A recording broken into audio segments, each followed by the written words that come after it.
Hello students, आप सभी लोगों का रे क्लासेस के इस ऑनलाइन प्लेटफॉर्म पे स्वागत है। तो बच्चों, हम लोग प्रीवियस क्लास में inter conversion of states of matter, जो मैटर थे उसको हम लोग इंटर कन्वर्जन कर रहे थे। सॉलिड से लिक्विड, लिक्विड से गैस कैसे कन्वर्ट कर सकते हैं एक स्टेट ऑफ मैटर से दूसरे स्टेट ऑफ मैटर में। तो हम लोगों ने बात किया था कि लिक्विड को गैस में कैसे बदलते हैं, इसके बारे में हम लोग पढ़े थे कि लिक्विड से हम लोग गैस में कैसे कन्वर्ट करेंगे और हम लोग सॉलिड को लिक्विड में कैसे कन्वर्ट करेंगे। ये हम दो चीज़ें पढ़ चुके हैं। मतलब सॉलिड से लिक्विड में कैसे कन्वर्ट करेंगे और लिक्विड से गैसियस में कैसे कन्वर्ट करेंगे, ये हमने पढ़ लिया था। और पिछली लास्ट क्लास में हम लोगों ने हमने एक आपको ग्राफ के थ्रू बताया था कि कैसे कन्वर्जन्स होते हैं। ओके, तो चलो बच्चों, अब हम लोग क्या करते हैं। अभी तक हम लोगों ने सॉलिड से लिक्विड किया, लिक्विड से गैसियस फॉर्म में चेंज किया। अब हम क्या चाहते हैं, अब हम चाहते हैं कि direct inter conversion of solid into gases. हम सॉलिड से लिक्विड और लिक्विड से गैस न जाके सीधे सॉलिड से गैस में क्या कन्वर्ट कर सकते हैं क्या? अगर कर सकते हैं तो कैसे करेंगे, आज हम लोग उसी के बारे में स्टडी करेंगे। तो हेडिंग डालिएगा, direct inter convergence of solid into gaseous. Direct inter conversion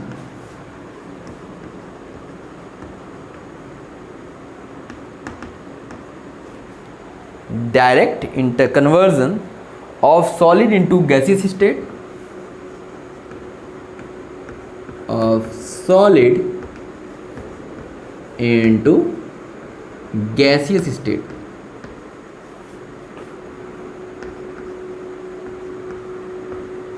and वैसे वर्सा, और इसका उल्टा भी। उल्टा का मतलब हो गया कि डायरेक्ट गैस से हम सॉलिड में कैसे कन्वर्ट कर सकते हैं। अब हम इसको देखते हैं कि भाई अभी तक तो हमने बात की है कि सॉलिड से लिक्विड में कैसे कन्वर्ट करना है और लिक्विड से गैस में कैसे कन्वर्ट करना है, ये तो हमने सीख लिया। ठीक है, अब हम डायरेक्ट सॉलिड से गैस में कैसे कन्वर्ट करेंगे, ये देखिएगा। देखो, तो ये जो प्रोसेस होता है कि डायरेक्ट सॉलिड से लिक्विड में ना कन्वर्ट होकर डायरेक्ट गैस में जो कन्वर्ट हो जाए, इस प्रोसेस को हम लोग क्या बोलते हैं, इसका एक नाम दिया गया। उस नाम को क्या बोला गया? सब्लिमेशन। क्या बोला गया भाई? Sublimation.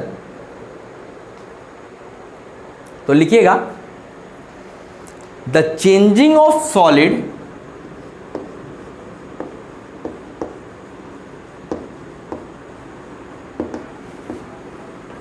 The changing of solid, solid का change directly into vapours,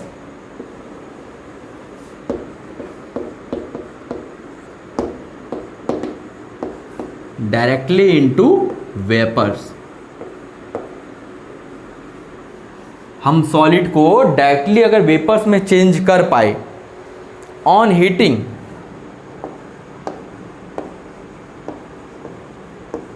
heat करके, on heating, and of vapours directly into solid, and of vapours and of vapors directly into solid,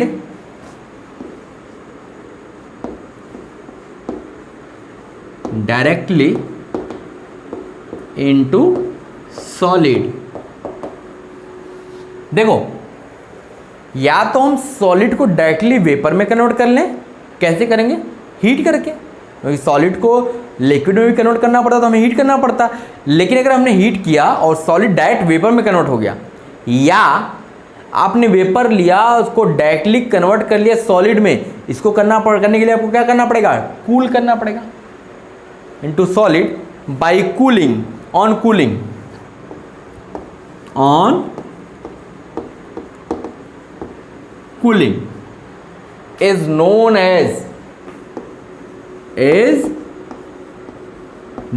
as इसको हम लोग क्या नाम से जानते हैं? अब नाम याद रखना है आपको। नाम याद रखना है, क्या नाम है भाई? सब्लिमेशन।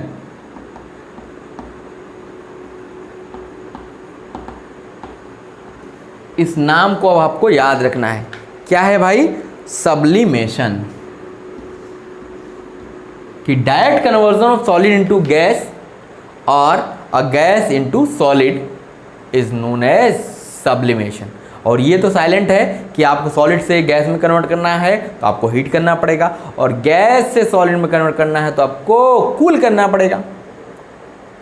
ओके, चलो ये तो हमारा हो गया। तो अब देखो इसमें एक चीज और नोट लिख लो, क्या कि जो solid which undergoes sublimation, the solid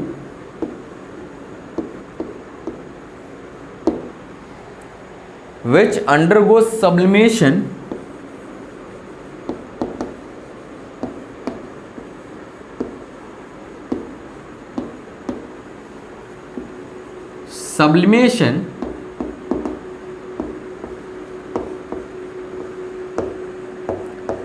to form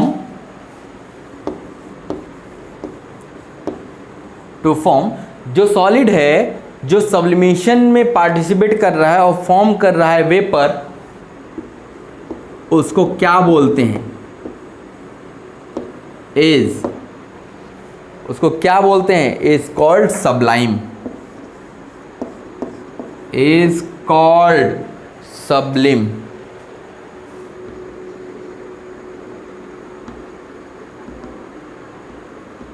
क्या नाम दिया गया? सब्लिम। मतलब जिस सॉलिड को हम डायरेक्ट वेपर में कन्वर्ट कर रहे हैं, जो सॉलिड डायरेक्ट कन्वर्ट हो रही है वेपर में, उस सॉलिड को क्या बोला गया? सब्लिम। ओके, समझ में आ गया? चलो तो आगे चलते हैं भाई।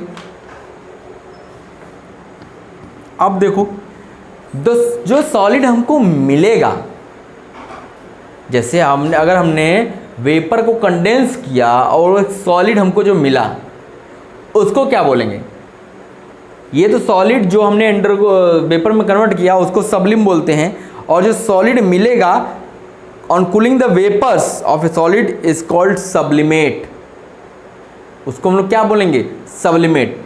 ये the solid which undergo sublimation to form vapour, जो वेपर में कन्वर्ट हुई उसको तो सब्लाइम बोलते हैं, लेकिन जो हमने वेपर्स को कंडेंस करके जो सॉलिड बनाया उसको बोलेंगे सब्लिमेट। क्या बोलेंगे? सब्लिमेट। तो लिखिएगा, the solid obtained by cooling, the solid obtained by cooling, the solid obtained by cooling the vapors of a solid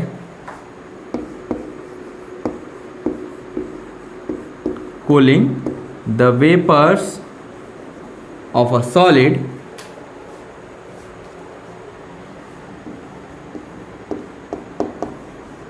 is called, इसको क्या बोलेंगे भाई? सब्लिमेट। क्या बोलेंगे? सब्लिमेट। ठीक है, ये याद रखना है हमको। अब जैसे अगर हम एग्जाम्पल की बात करें कि भाई क्या एग्जाम्पल है डायरेक्ट जो कन्वर्जन होता है सॉलिड का गैस में। अब जैसे एग्जाम्पल में आप लिख लो अमोनियम क्लोराइड।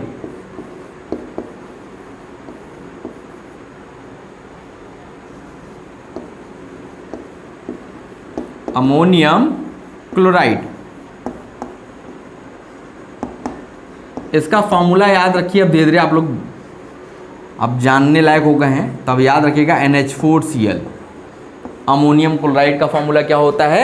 NH4Cl।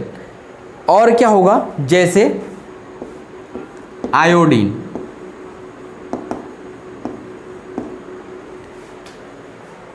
और भी होता है जो आप घरों में यूज करते हो। घर में हर एक घर में यूज होता है, क्योंकि हर घर में पूजा होती है ना आप लोग के घर में बच्चों। तो पूजा होती है तो उसमें इसका यूज किया जाता है और हर एक लोग जानते हो, लेकिन अब पढ़ते हो तो लेकिन उससे उसको रिलेट नहीं कर पाते। तो अब क्या करो बच्चों, मैंने कहा है साइंस क्या होता है, साइंस को अगर आपको समझना है, साइंस को रिलेट करना पड़ेगा। आपको आसपास के एटमॉस्फेयर में जो चीज़ें मिलती हैं उससे रिलेट करके अगर आप पढ़ोगे साइंस को तो साइंस जल्दी समझ में आएगी। अगर आप रटोगे तो रटो, क्या करना, डिग्री भी ले लोगे लेकिन नॉलेज नहीं बढ़ेगी। अगर नॉलेज आपको इंक्रीज़ करनी है तो आपको रिलेट करना सीखना पड़ेगा, अपने आसपास की चीज़ों से इसको रिलेट करना सीखो। तो जैसे मैं जो बता रहा था आपको कि आपके घरों में यूज होता है, हर घर में यूज होता है और पूजा पाठ में हमेशा यूज किया जाता है। तो क्या है उसका नाम, अब आप लोग इंग्लिश में नाम भी नहीं जानोगे, नाम जानो धीरे धीरे आप जान जाओगे। तो उसको बोलते हैं कैम्फर।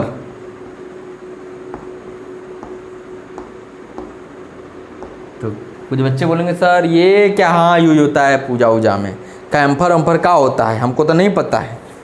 तो देखो बच्चों, ये कैम्फर क्या होता है, कपूर, कपूर का वो जलाते हैं ना आरती करने के लिए, आरती करने के लिए कपूर ही जलाई जाती है। तो कपूर क्या होता है, सॉलिड होता है।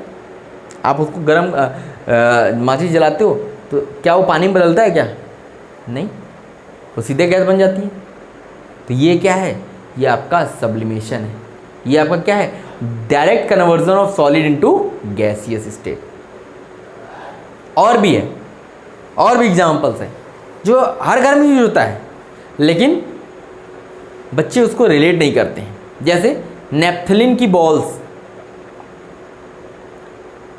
नेप्थलीन की बॉल्स देखे हो, सफ़ेद सफ़ेद गोल गोल सा होता है, जो आपके घरों में कीड़े मकोड़े होते हैं उनको भगाने के लिए, जैसे झिंगुर का नाम सुने हो, झिंगुर होते हैं तो उसको भगाने के लिए वही नेप्थलीन की बॉल्स आती हैं, उसको रख दीजिए तो स्मेल करता है, आप कुछ दिन तक देखो, कुछ दिन बाद गायब हो जाएगा।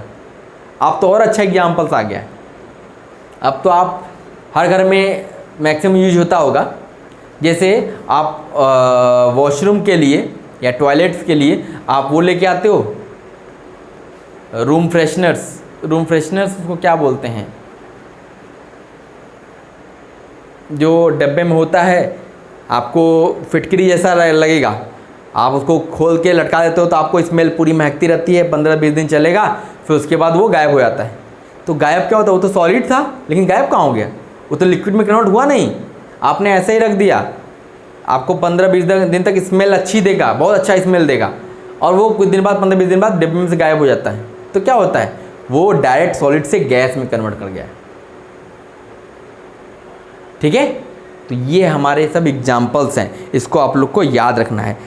तो नेप्थलीन लिख लीजिए, नेप्थलीन बॉल्स,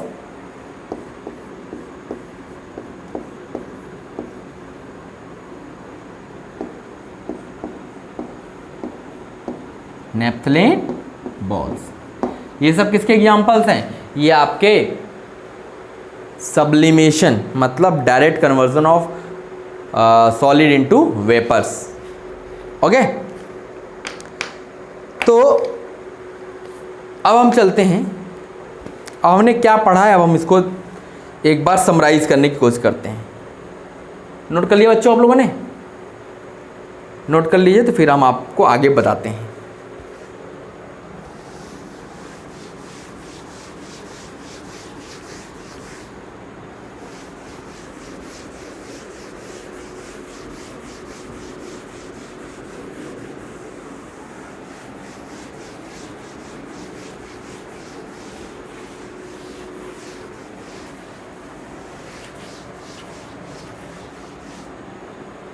चलिए, अब हमने क्या पढ़ा, अब हम इसको समराइज करने की कोशिश करते हैं। देखिए, हमने 3 स्टेट पढ़े मैटर के, एक हमने पढ़ा, क्या पढ़ा, लिक्विड, एक पढ़ा हमने सॉलिड, और एक पढ़ा हमने गैस। 3 स्टेट हमने पढ़े, क्या क्या पढ़े, सॉलिड पढ़ा, लिक्विड पढ़ा और गैस पढ़ा।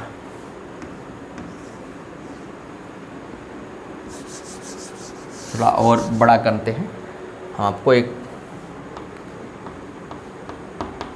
सॉलिड और गैस, ये 3 स्टेट्स हमने पढ़े और इन तीनों का आपस में कन्वर्जन भी पढ़ लिया। तो अब देखो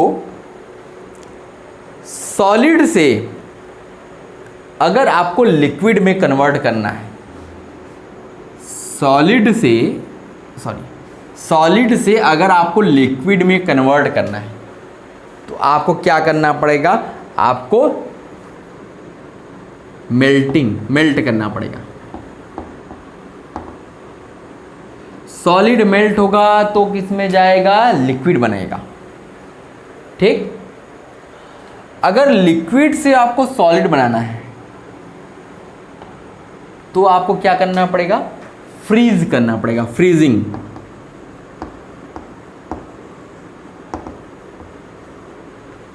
ठीक है, सॉलिड से लिक्विड जाना है तो मेल्ट करना पड़ेगा, लिक्विड से सॉलिड जाना है तो फ्रीज करना पड़ेगा, हमें ठंडा करना पड़ेगा। ठीक है, अब चलो लिक्विड से गैस की तरफ बढ़ते हैं। तो अगर लिक्विड से आपको गैस में बदलना है, लिक्विड से अगर आपको गैस में बदलना है तो आपको क्या करना, कौन सा प्रोसेस आप यूज करेंगे, वेपराइजेशन।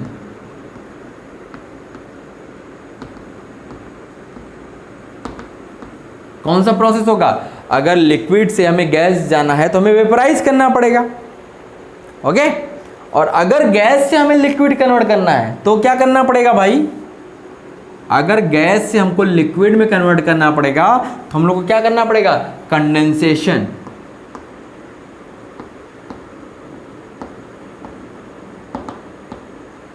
क्या करना पड़ेगा, कंडेंसेशन। अब चलो, अब हम लोगों ने सॉलिड और गैस की बात की, सॉलिड से लिक्विड, लिक्विड से गैस तो चले गए। अब हम लोग सॉलिड से गैस में अगर हमको कन्वर्ट करना है, सॉलिड से गैस में कन्वर्ट करना होगा तो हम लोग को क्या करना पड़ेगा, सब्लिमेशन।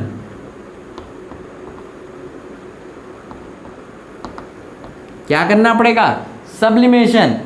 लेकिन यहाँ पे जैसे सब में अलग अलग प्रोसेस था कि सॉलिड से लिक्विड करने के लिए अलग प्रोसेस, लिक्विड से गैस करने के लिए अलग, लिक्विड से सॉलिड करने के लिए अलग प्रोसेस, लेकिन यहाँ पे सॉलिड से गैस करने के लिए आपको सब्लिमेशन प्रोसेस करना पड़ेगा और गैस से भी सॉलिड करने के लिए आपको सब्लिमेशन ही प्रोसेस करना पड़ेगा।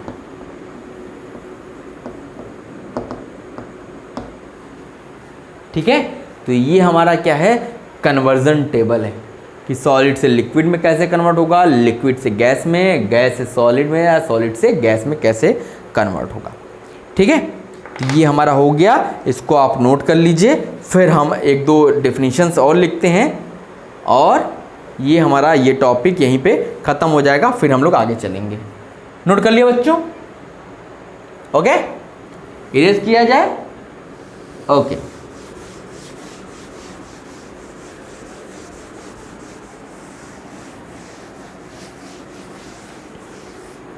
चलिए अब हम बात करते हैं, 1-2 डिफिनीशंस हम आपको लिखवा देते हैं जो बहुत ज़रूरी हैं। जैसे एक डिफिनीशन है स्पेसिफिक हीट की,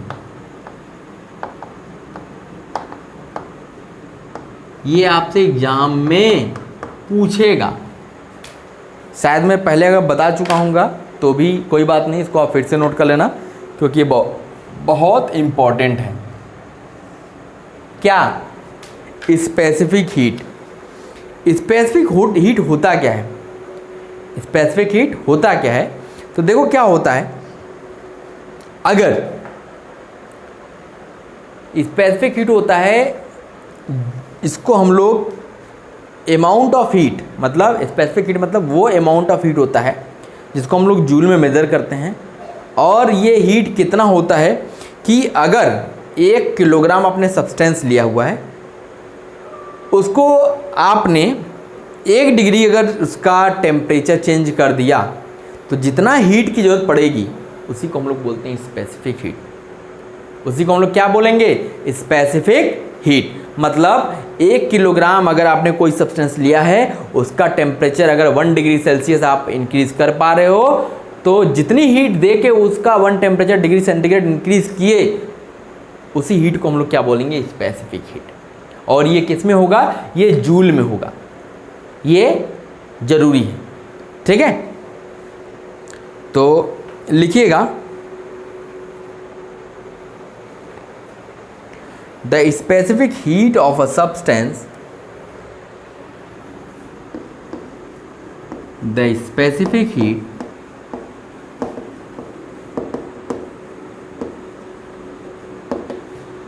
of the substance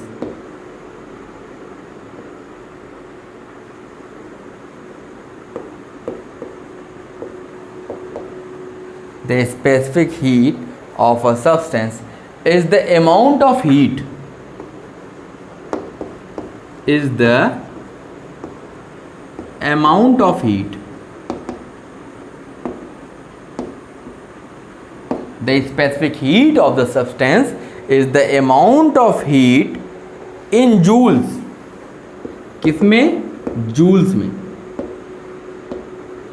in joules, required to raise the temperature, required to raise the temperature, required to raise the temperature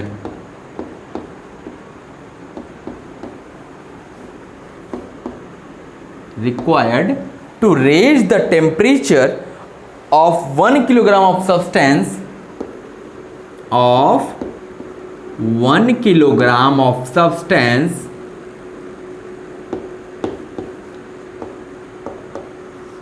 by 1 degree centigrade, by 1 degree centigrade। अगर 1 किलोग्राम आपने सब्सटेंस लिया, उसके temperature को अगर आपने 1 degree centigrade increase कर दिया, तो जितना हीट देना पड़ेगा उसी हीट को जूल में अगर हम रिप्रेजेंट करेंगे तो उस हीट को हम लोग क्या बोलेंगे? उसी हीट को बोलेंगे specific heat. It is represented by, it is represented by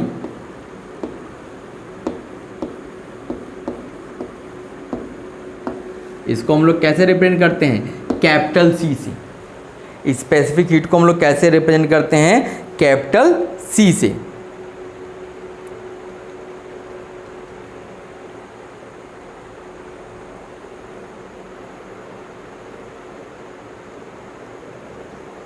ठीक है, और जो ये स्पेसिफिक हीट होता है, ये डायरेक्टली प्रोपोर्शनल होता है टेम्परेचर के। जैसे से टेम्परेचर बढ़ाओगे उसका स्पेसिफिक हीट और बढ़ेगा। ठीक है, ये डायरेक्टली प्रोपोर्शनल होता है किसके? टेम्परेचर के। तो अब हम लोग बात कर लेते हैं कि इस स्पेसिफिक हीट का यूनिट क्या होता है।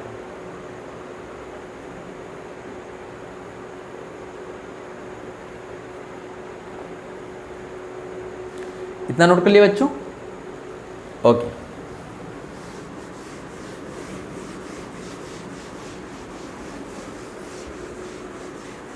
तो चलो बच्चों, अब आप लिखिएगा units of specific heat.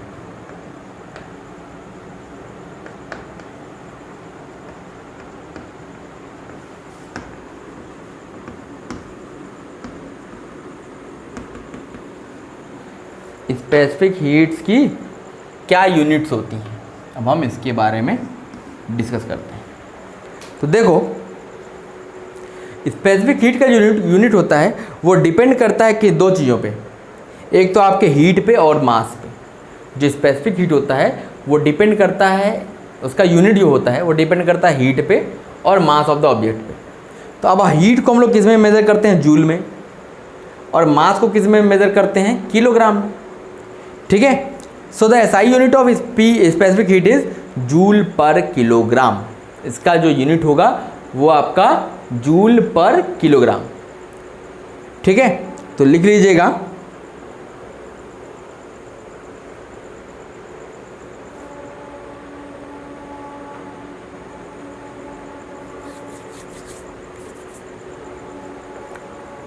The specific heat,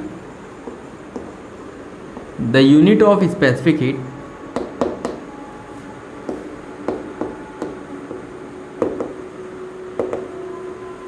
the unit of specific heat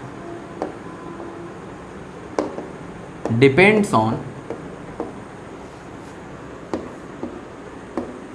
heat and mass of substance.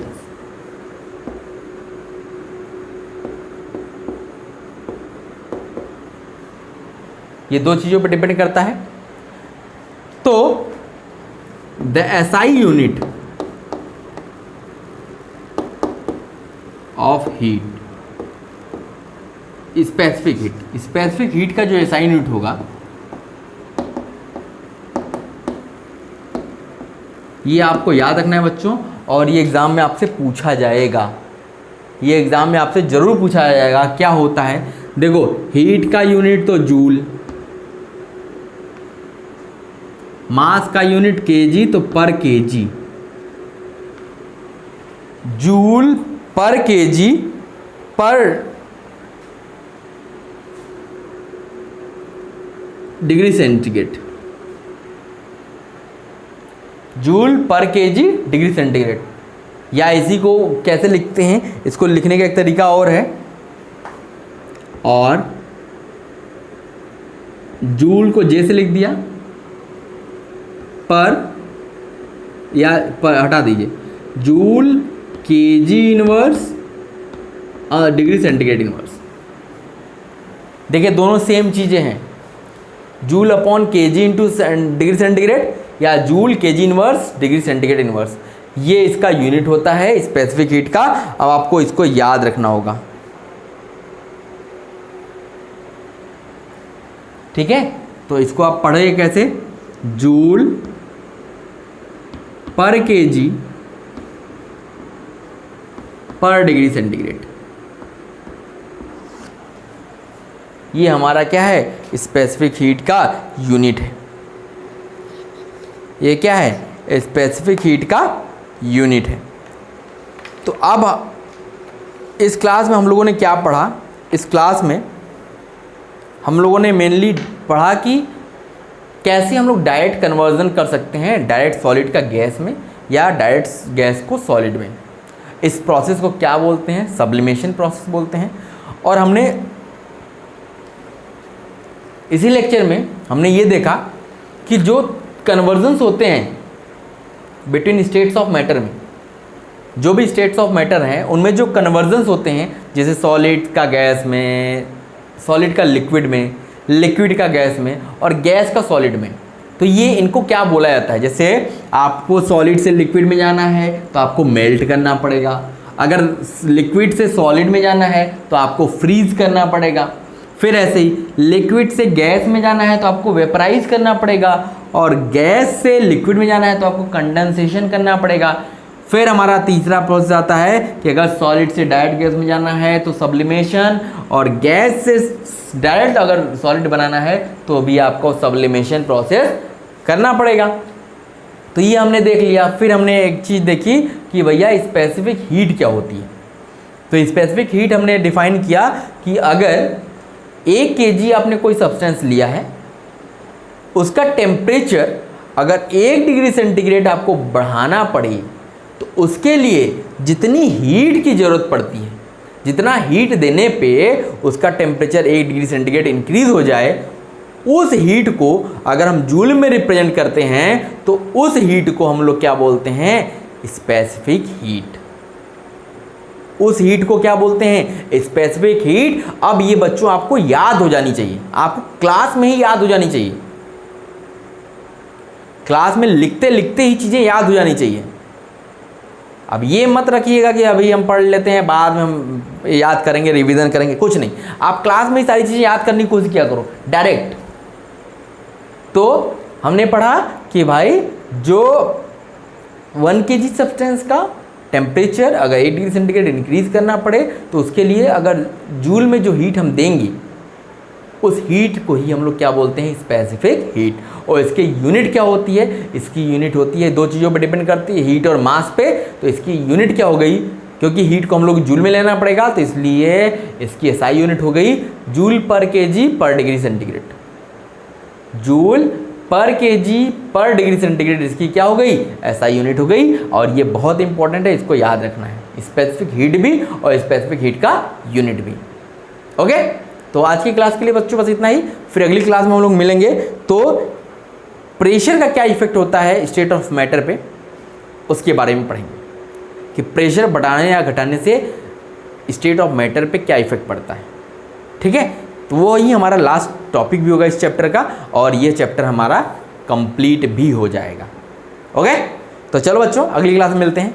Okay, thank you.